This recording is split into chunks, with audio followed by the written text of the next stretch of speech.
Hello students, good morning. আশা করি তোমরা প্রত্যেকেই ভালো আছো, তাই তো? তো আজকে আমরা ম্যাথের ক্লাস করব। তো তোমরা প্রত্যেকে নিজের নিজের ম্যাথ বইয়ের পেজ নাম্বার 34 খোলো। প্রত্যেকে খুলেছো? তো আজকে আমরা সমাধানের অঙ্ক শুরু করব। দেখো, আমরা এবার শুরু করি। 4 দাগের ক কী বলেছে। এই ধরনের অঙ্ক তোমরা আগেই করেছো। 5 অঙ্কের বৃহত্তম সংখ্যার সাথে 4 অঙ্কের ক্ষুদ্রতম সংখ্যা যোগ করে যোগফল নির্ণয় করতে বলেছে। দেখো আমি এখানে করেছি। এটা কিন্তু অবশ্যই লিখে লিখে করতে হবে, ঠিক আছে? তোমরা হয়তো করলে যে যোগ, তো যোগ করে দিলাম, উত্তর লিখলাম না। এরকম করলে কিন্তু নাম্বার পুরোপুরিভাবে পাবে না, আমি বারবার বলছি। দেখো কি লিখতে হবে, 5 অঙ্কের বৃহত্তম সংখ্যা সমান লিখতে হবে 5টা নয়, এবং 4 অঙ্কের ক্ষুদ্রতম সংখ্যা সমান লিখতে হবে, একের গায়ে 3টে শূন্য।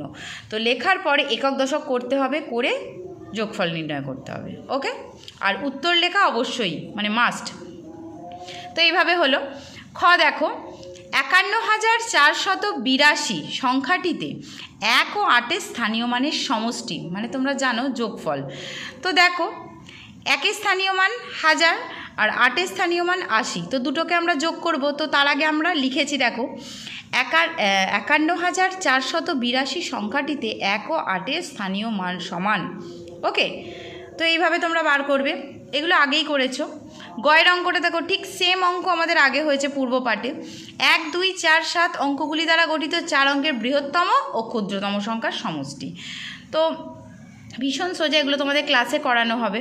তো দেখো আমি একটু 6 অঙ্কটা নিয়ে একটু আলোচনা করি। তোমরা প্রত্যেকেই দেখো 6 অঙ্কতে কি বলেছে। তোমার কাছে যা মার্বেল আছে, তোমার বন্ধুর কাছে তার থেকে 16টি মার্বেল বেশি আছে। তো তোমার কাছে আছে 108টি মার্বেল। তো তোমার বন্ধুর কাছে কটি মার্বেল আছে? বলছে আমার কাছে যতগুলো আছে তার থেকে 16টা মার্বেল বেশি আছে আমার বন্ধুর কাছে। তাহলে আমার কাছে হচ্ছে 108টা, তাহলে আমার বন্ধুর কাছে কটা আছে?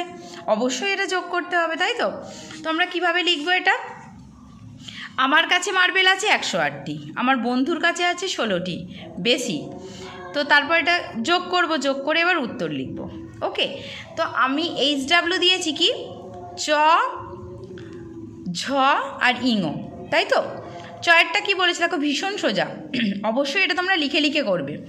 একটি লাইব্রেরিতে 1242টি বিষয়ভিত্তিক পাঠ্য বই, 898টি গল্পের বই, 148টি উপন্যাস আছে।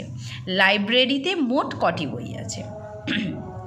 ঠিক আছে, এটা তোমরা যোগ করবে, কিন্তু লিখে লিখে করবে যে পাঠ্য বই আছে এতটি, গল্পের বই আছে এতটি, উপন্যাস বই আছে এতটি। ওকে, এইভাবে তারপর যোগটা শুরু করবে, অবশ্যই একক দশক করে। তো ঝয়েরটা কি বলেছে দেখো, কলকাতা থেকে অমৃতসরের দূরত্ব 2128 কিমি, অমৃতসর থেকে মহারাষ্ট্রের দূরত্ব 1894 কিমি। কলকাতা থেকে অমৃতসর হয়ে মহারাষ্ট্রে পৌঁছতে মোট কত পথ পাড়ি দিতে হবে? তো যোগ করতে হবে, ঠিক লিখে লিখে করবে। একইভাবে ইঙরটাও তোমরা ভীষণই সোজা নিজেরা করবে। এটা আর আমি বললাম না, এটা তোমরা পড়ে নিজেরা করবে।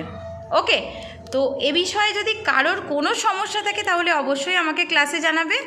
আর একক দশক আর লিখে লিখে অবশ্যই করতে হবে। ওকে এভরিওয়ান, গুড বাই।